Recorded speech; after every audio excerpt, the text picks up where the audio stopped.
Assalamualaikum warahmatullahi wabarakatuh. Hari ini kita nak tengok perbincangan fizik tingkatan 4 gelombang untuk soalan-soalan esei.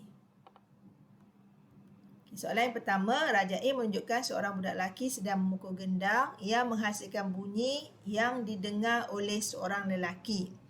KA1, apakah jenis gelombang bagi gelombang bunyi? Gelombang bunyi tak ada bunyi lain, tak ada maksud lain lah.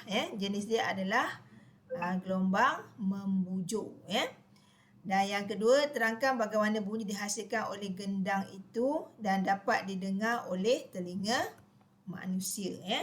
Jadi apabila drum bergetar, drum ni bergetar sebab dipukul oleh gendang lah. Drum bergetar, jadi molekul udara sekeliling dia bergetar secara selari dengan arah perambatan gelombang. Okey, jadi getaran itu menghasilkan kawasan mampatan dan regangan, sebab dia dia akan jadi satu siri mampat, regang, dan selari dengan arah perambatan lah, untuk pergi ke telinga kita, di mana tenaga dipindahkan dan gegendang telinga kita turut bergetar lah, maka kita boleh mendengar bunyi daripada drum tersebut. Okay, soalan B. Raja menunjukkan gelombang bunyi dihasilkan oleh sebuah kereta api jauh pada waktu malam. Okay, ini soalan dia. Bunyi dapat didengar lebih kuat pada waktu malam berbanding pada waktu siang. Okay, berdasarkan Raja B, bandingkan panjang gelombang bunyi antara kawasan sejuk dan kawasan panas. Okay, jadi ingat pada belah malam, bawah ni, bahagian bawah ni dah sejuk. Bahagian atas masih panas lah. Jadi udara panas, udara sejuk ni tak sama ketumpatan lah. Yang sejuk ni lebih tumpat. Okay, yang panas ke atas ni dia kurang tumpat. Jadi apa yang berlaku? Okay, panjang gelombang pada kawasan panas dia lebih panjang lah. Sebab kawasan panas bahagian atas ni dia kurang tumpat. Okey. Sebab soalan tanya panjang gelombang kan. Okey, yang kedua kita jawab berdasarkan soalan B, yang kedua, berdasarkan Raja B, bandingkan sudut antara kawasan sejuk dengan kawasan panas. Okey, kawasan sejuk ni dia lebih tumpat, maka pembiasan akan berlaku dia akan mendekati garis normal, maka sudut dia lebih kecil lah menyebabkan kalau kita banding kawasan panas sudut dia lebih besar sebab kawasan panas dia akan berlaku menjauhi garis normal gelombang bunyi yang terbias tu jadi sudut biasan kawasan panas lebih besar lah. Okey, semakin ini yang nombor 3 kaitkan panjang gelombang dengan kelajuan gelombang bunyi antara kawasan sejuk dengan kawasan panas. Maknanya semakin bertambah panjang gelombang, semakin bertambahlah kelajuan dia jadi yang ini berlaku dekat kawasan yang panas lah. Sebab panjang gelombang dia panjang, maka kelajuan dia adalah besar Yang keempat, hubung kaitkan panjang gelombang dengan kelajuan bunyi antara kawasan sejuk dengan kawasan panas Okay, soalan ni macam sama Jadi saya rasa soalan ni dia ada kaitan dengan arah perambatan Jadi kalau ikut arah perambatan gelombang bunyi kalau kawasan panas dia akan menjauhi normal. Okey, manakala pada kawasan sejuk dia akan mendekati garis normal Okey, seterusnya nyatakan konsep fizik. Ini adalah pembiasan Okey, soalan C. Raja C menunjukkan satu sistem komunikasi yang terlibat dalam penghantaran maklumat antara dua lokasi yang jauh. Okey, gelombang dipancarkan dari pemancar dan diterima oleh penerima tersebut. Walau bagaimanapun isyarat terima tidak jelas. Anda dikenaki memberi beberapa cadangan untuk mereka bentuk satu sistem komunikasi yang dapat menambah kualiti penghantaran isyarat. Okey, yang ni anda boleh highlight lah Mereka bentuk sistem komunikasi yang dapat menambah kualiti penghantaran isyarat Jadi dia dah bagi aspek apa menggunakan aspek di bawah, terangkan cadangan anda. Okay, yang pertama, jenis gelombang yang dipancarkan. Okey, kalau menyebabkan komunikasi jarak jauh ni kita akan gunakan gelombang mikro. Okey, kenapa? Sebab dia boleh tembus atmosfera dengan baik. Jadi yang kedua dia tanya frekuensi, kita guna frekuensi yang lebih tinggi. Kenapa? Sebab tenaga lebih tinggi ataupun mudah dipantulkan sebab frekuensi dia tinggi kan. Okey, yang ketiga diameter penerima. Diameter penerima dah tentulah kita pilih yang besar sebab dia dapat menangkap ataupun memantul lebih banyak isyarat. Okey, yang keempat, keadaan terlibat membolehkan gelombang merambat dalam jarak yang jauh. Kita gunakanlah stesen geganti ataupun satelit. Okey, stesen geganti biasa di bahagian bawah lah. Okey, bahagian bawah dan untuk dipancar dan diterima kan. Dan satelit bahagian atas. Kenapa? Untuk mengatasi kesan pelembapan atau kita nak kuatkan isyarat. Pelembapan ni akan menyebabkan sesuatu benda yang bergetar ataupun berair itu akan berhentilah. Dan terakhir, lokasi pemancar dan penerima, yang ni kita letak di atas tempat tinggi iaitu puncak bukit contoh dia supaya julat penerimaan dia besar tak ada halangan untuk dia menerima dan menghantar isyarat. Okey, so ini adalah ciri-ciri untuk kita mendapat satu sistem komunikasi yang berkualiti. Jadi apa yang ditanya ni jangan dijadikan sebagai sebab lah. Jadi anda tulis 5 ciri, 5 sebab penerangan dia, maka dapatlah 10 markah. Ini soalan esei yang bahagian B, bahagian C, iaitu soalan yang melibatkan konsep.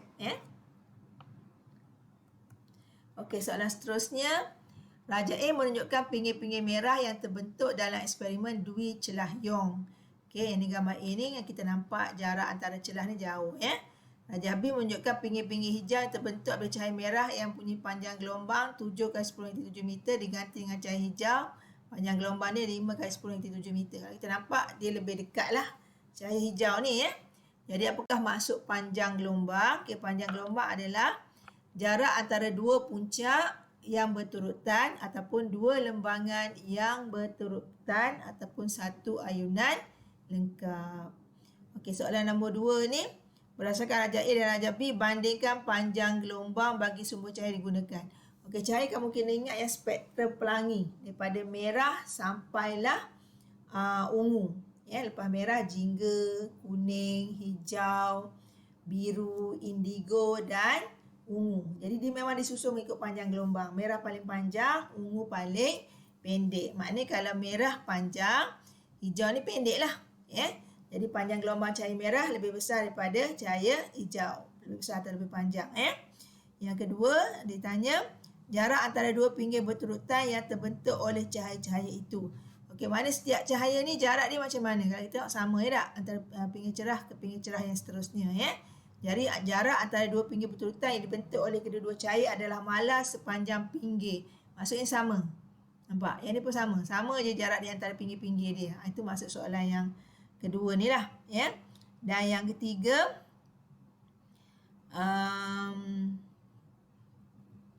jarak antara dua pinggir berturutan oleh cahaya itu. Dan jarak antara dua pinggir berturutan bagi cahaya merah dan cahaya hijau. Okey, jarak antara dua pinggir cahaya merah. Yang merah ni tentulah lebih besar lah berbanding dengan cahaya hijau. Okey, jadi soalan ni lebih kurang sama. Jadi kena hati-hatilah. Yang kedua ni pada cahaya dia sendiri, jarak dia. Okey, yang ketiga ni bandingkan jarak antara A dengan B lah. Itu maksud dia. Okey, seterusnya hubung kaitkan panjang gelombang cahaya dengan jarak antara dua pinggir berturutan. Apabila panjang gelombang bertambah, maka jarak dua pinggir bertambah lah. Contohnya merah kan panjang, maka jarak antara pinggir dia lebih besar berbanding cahaya yang pendek. So, fenomena dia adalah interference. Okey, soalan B. Bunyi daripada kereta api boleh dengar dengan kuat dan jelas pada waktu malam. Lebih kurang tadi jugalah. Bunyi kita boleh dengar dengan baik pada waktu malam disebabkan perbezaan ketumpatan. Bahagian bawah sejuk, ketumpatan dia besar. Bahagian atas panas, ketumpatan dia adalah tinggi. Sebab tu kamu tengok yang ni, anak panah ni dia menuju ke pemerhati. Maksudnya dia mendekati garis normal. Jadi di bahagian bawah kan sejuk, dia mendekati garis normal lah, dia lebih tumpat. Bahagian atas ni dia seperti jauh kan, naik ke atas lepas tu turun bawah kan. Okey, sebab atas ni dia panas, kurang tumpat, dia menjauhi garis normal. Itu yang berlaku ya. Sebenarnya ada fenomena kat sini lah. Okey, soalan dia, jarak gelombang bunyi adalah lebih besar di atas banding di permukaan bumi. Sebab atas ni panas kan. Terangkan bagaimana situasi ini terjadi dan nyatakan bagaimana ini boleh menyebabkan bunyi kedengaran lebih kuat dan jelas pada waktu malam ya. Sebenarnya soalan lebih kurang yang tadi juga. Jadi kita tahu lapisan udara pada muka bumi adalah lebih sejuk daripada lapisan udara di atasnya. Bawah sejuk, atas panas. Udara sejuk lebih tumpat pada udara panas. Encik dah nyatakan. Yang keempat, bunyi bergerak lebih perlahan dalam udara sejuk berbanding udara yang panas. Sebab panas kurang tumpat, sejuk dia lebih tumpat, sebab tu dia perlahan. Jadi pembiasan berlaku di mana dia kalau kamu tengok dia menuju ke arah mati, maksudnya dia semakin mendekati garis normal kawasan sejuk lah. Jadi pembiasan berlaku dan bunyi terpesong pada pemerhati. 4 poin, 4 markah. Mesti buat 4, lebih tak apa, jangan kurang. Untuk soalan penerangan macam ni. Okey, seterusnya. C. Rajah D menunjukkan reka bentuk sebuah piring yang dibuat oleh seorang murid untuk mendidihkan air dalam cerik menggunakan tenaga suria. Anda dikenaki untuk merasuai reka bentuk dalam rajah D supaya air mendidih dalam masa yang singkat. Okey, boleh highlight lah apa dia nak. Dia nak air mendidih dalam masa yang singkat berdasarkan pengesuaian bagi aspek di bawah. Okey, ini pun soalan konsep, soalan bahagian esei bahagian C 10 markah. Okey, dia dah bagi aspek ni, ikut je lah, follow je lah. Kalau dia tak bagi ataupun dia bagi kurang, kita kena buat juga dia jadi 5 ciri, 5 penerangan. So, jawapan sebaiknya tulis dalam bentuk jadual. Okey, yang pertama ciri dia bentuk piring, kita nak parabola. Parabolik, nampak ni? Ni bentuk piring parabolik ni, melengkung. Macam cermin cekung. Okey, senang kamu tengok tu lah yang astro tu kat rumah kamu. Semuanya bentuk macam pinggan dia panggil parabolik. Supaya dia boleh mengumpul tenaga haba dengan baik Okey, permukaan dah tentu kita nak permukaan berkilat. Sebab permukaan kilat ni dia dapat membantu haba dengan lebih cekap. Dan yang ketiga, dia nak saiz piring. Bila sebut saiz, mesti besar lah. Supaya dapat mengumpul haba lebih banyak. Itu tujuan dia. Okey, cerik tu, kedudukan cerik. Kita nampak dia letak kat tengah. Tengah ni apa? Tengah ni sebenarnya pada titik fokus dia. Ni kan seperti cermin melengkung. Cermin kan ada titik fokus dia. So, kita akan letak dia betul-betul pada titik fokus. Jawab pada titik fokus, bukan jawab pada tengah. Kenapa? Supaya semua haba boleh ditumpu pada cerik maksimum. Cahaya pergi ke dia, maka dia dapat tenaga yang banyak lah. Dan orientasi piring ni, bagaimana kedudukan piring tu. Piring tu seeloknya sentiasa menghadap matahari. So, matahari seolah-olah bergerak, tapi sebenarnya bumi yang bergerak Jadi kita kena sentiasa facing kan piring tu menghadap matahari supaya dia dapat mengumpul haba yang maksimum ataupun banyak. Okey, ini pun soalan konsep bahagian C 10 markah. Okey, seterusnya Rajah A menunjukkan ombak sedang bergerak menuju ke sebuah pelabuhan. Okay, ini ombak dengan panjang gelombangnya masuk pelabuhan yang ada celah. Okay, dalam ni ada kapal-kapal yang berlabuh lah. Kapal-kapal kecil biasanya. Okay, apakah maksud pembelauan ataupun berlawan? So, berlawan ialah gelombang yang melalui celah ataupun halangan. Selepas tu gelombang akan tersebar. Okay, itulah maksud pembelauan. Okay, selepas dia tersebar ni, apa yang berlaku? Pengurangan amplitude. Menyebabkan tenaga berkurang, maka boleh digunakan untuk mengurangkan kesan gelombang yang masuk, kelajuan gelombang yang masuk kepada kawasan pelabuhan ini. So, ini maksud dia lah. Okay, pembelauan ialah gelombang melalui celah atau halangan yang akan tersebar apabila setelah melalui dia. Okey, kedua, lukiskan corak gelombang bagi ombak itu setelah melalui laluan masuk pelabuhan itu. Okey, bagaimana nak lukis? Dia masuk celah ni Kita tahu celah ni sempit apa yang berlaku ialah dia akan jadi separa bulat. Dan lepas tu gelombang tersebarlah satu markah. Okay, seterusnya laluan masuk itu jadikan lebih lebar untuk membenarkan lebih banyak kapal memasuki pelabuhan. Apakah kesan terhadap gelombang yang melalui laluan masuk itu? Jadi kalau kita lebarkan dia pembelawan gelombang tu menjadi kurang ketara ataupun tidak ketara. Maksudnya dia kurang tersebar ya, kerana celah tu telah menjadi lebar. Ya. Dan apa berlaku pula pada pelabuhan? Pelabuhan berisiko kepada bahaya ombak besar lah, yang boleh merosakkan dan memusnahkan kapal dan bot kecil. Ya. Okey, itu sebab dia. Okey ya. Seterusnya. Okey, soalan di ke atas.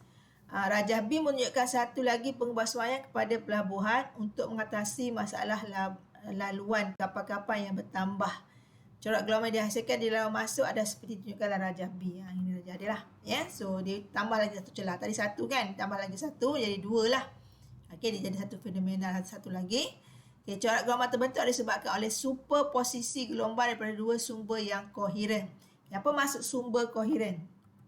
Okay, sumber koheren ni adalah sumber yang sama frekuensi ataupun panjang gelombang ya, pada fasa yang tetap ataupun beza fasa yang tetap. Ini sila eja ya, pada fasa tahu pula, pada fasa yang tetap ya, ataupun beza fasa yang tetap.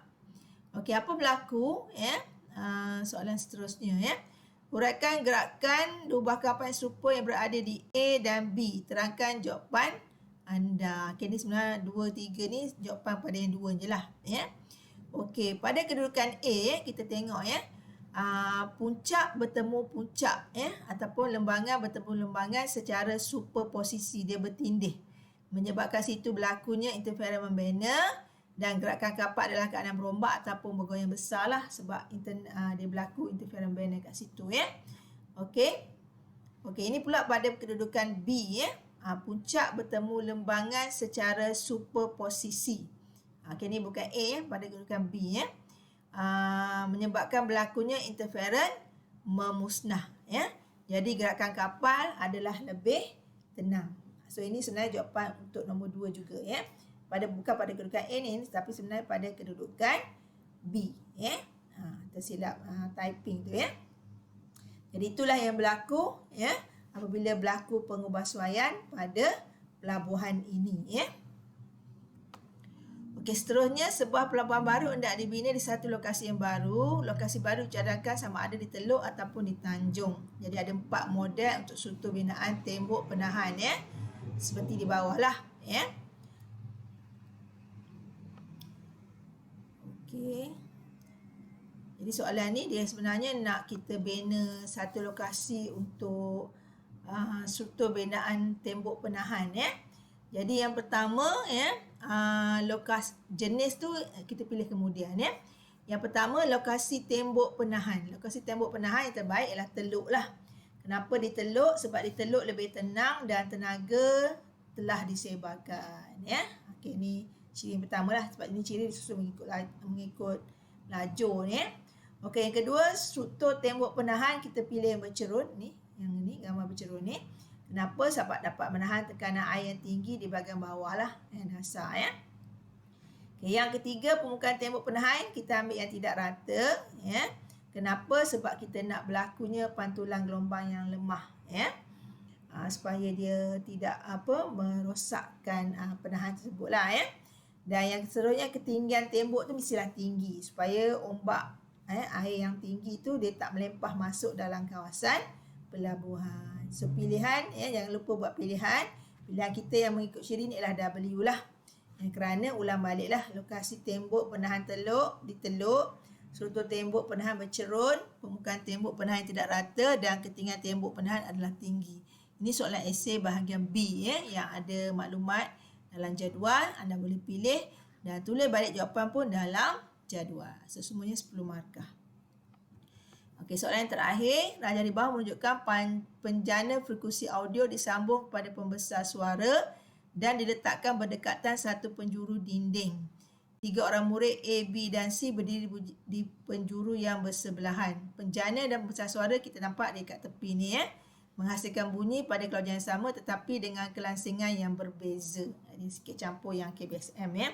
Kenapakah kuantiti pengaruhi kelangsingan? Kelangsingan ni dipengaruhi oleh frekuensi ya. Okey, yang kedua, apabila bunyi dengan kelangsingan tinggi dijanakan hanya murid C dapat mendengar bunyi dengan jelas. Apabila kita buat bunyi ni dengan kelangsingan rendah pula, barulah ketiga-tiga ini mendengar dengan jelas. So kenapa ya? Okey, kerana bunyi dengan kelangsingan tinggi sebenarnya frekuensi dia tinggilah. Ya, sebab frekuensi tinggi, kelangsingan tinggi. Kelangsingan ni apa? Kelangsingan ni pitch. Ya. So, panjang gelombang dengan frekuensi dia berkadar songsang. Ya. Maka frekuensi tinggi, panjang gelombang dia pendek. Ya. Jadi kita tahu frekuensi berkadar songsang dengan panjang gelombang. Jadi untuk pembelawan, kalau panjang gelombang dia pendek, pembelawan dia tidak ketara. Sebab itu hanya pelajar C saja yang dengar, sebab dia duduk paling dekat dengan sumber, iaitu penjana frekuensi audio di tepi ni lah. Ya. Manakala kalau bunyi dengan kelangsingan rendah, maksudnya dia frekuensi yang rendah, panjang gelombang yang panjang. Jadi bunyi ni boleh dibelau dengan baik oleh penjuru ni lah, tepi ni ya. Sebab panjang gelombang yang panjang akan menghasilkan pembelauan gelombang yang ketara. Penyebaran gelombang tu adalah tinggi. Maka semua pelajar dapat dengar dengan lebih jelas sebab berlaku pembelauan gelombang bunyi kat sini. So, 4 markah ya.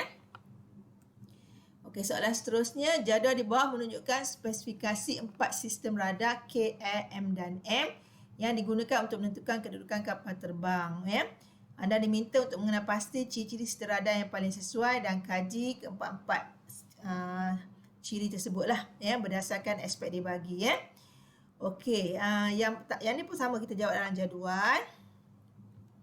Okey, yang pertama diameter piring ya. Diameter piring kita pilih parabolik yang besar lah. Ni memang besar lah isyarat ni ya. Parabolik. Jadi kalau untuk piring isyarat ni ya, sebaiknya bentuk parabolik ya. Parabolik bentuk apa? Bentuk macam pinggan, dia melengkung ya, ataupun cermin cekung ya. Okey, diameter piring parabolik besar kita pilih. Ni memang dia ada. Dia tulis dah diameter ni. So, kita pilih yang besar. Nilai ni hanya nak menunjuk besar ataupun kecil. Tak boleh tulis nilai lah. Supaya dapat menerima lebih banyak isyarat. Ya. Okey, ciri yang kedua. Jarak penerima isyarat di pusat piring parabola adalah sama dengan panjang fokus. Ni maksudnya. Daripada ujung ni sampai ke piring parabola. So, jarak ni sebenarnya dia berada pada panjang fokus. Ya. Kenapa? Untuk menghasilkan satu penerimaan yang lebih baik lah. Ya, isyarat tersebut. Ya. Dan isyarat jauh yang bergerak mengikut garis lari akan dipantau dan difokuskan pada penerima isyarat. Mana dia dapat maksimum isyarat yang diterima dan dipantulkan itu ya. Dan yang ketiga, jenis gelombang adalah gelombang mikro. Sebab kita tahu gelombang mikro ni frekuensi dia tinggi, tenaga dia tinggi, panjang gelombang dia pendek lah ya, maka dia mudah dipantulkan. Okey, ni ketinggian ya. Ketinggian piring parabola daripada bumi haruslah tinggi, di mana isyarat tidak dihalang dan boleh dikesan ataupun boleh dikesan yang lebih mudah. Pilihan adalah K lah ya. Di mana diameter piring parabolik besar, jarak penerima isyarat di pusat piring bola adalah sama dengan panjang fokus. Jenis gelombang mikro, ketinggian piring parabolik daripada bumi haruslah tinggi ya. Okey, soalan terakhir adalah soalan pengiraan. Cikgu dah tulis kat sini. Okay, dia dah bagi dah kat sini kedalaman 90 meter iaitu D. Kapal tu pancar ultrasonik ya, gelombang ultrasonik, frekuensi dia 50 kHz. Kita tulis sini 50 kHz, itu 50,000 Hz. Okey, masa dia ya, dasar laut dan gelombang ultrasonik berfrekuensi 50 kHz ke dasar laut dan menerima gema 0.12 saat. So, itulah masa dia lah, 0.12. Soalan pertama dia nak laju. So V ya, berapakah V? Kita gunakan formula melibatkan kedalaman. D sama VT bagi 2. Okey, masukkan nilai dan kita keluarkan nilai V, maka dapatlah 1500 meter per saat. Okey, yang kedua dia nak panjang gelombang ya, ultrasonik tersebut. Kita gunakan formula asal gelombang dia, V sama F lambda. Kita nak lambda V bagi F. V dah ada 1500, frekuensi pun dah ada 50,000 Hz. Dapatlah 0.03 meter ataupun 3 cm ya. So dia 5 markah lah. Okey. 3 markah ke atas ya. Dan di bawah ni 2 markah ya. Penggantian nilai dan rumus dan jawapan akhir yang betul lah. Okay, kalau 3 biasanya ada pengiraan lain lah ya. So total 5 markah. Okey. Jadi itu sahaja pada cikgu. Semoga menambah kefahaman dan mendatangkan manfaat pada kamu. Assalamualaikum.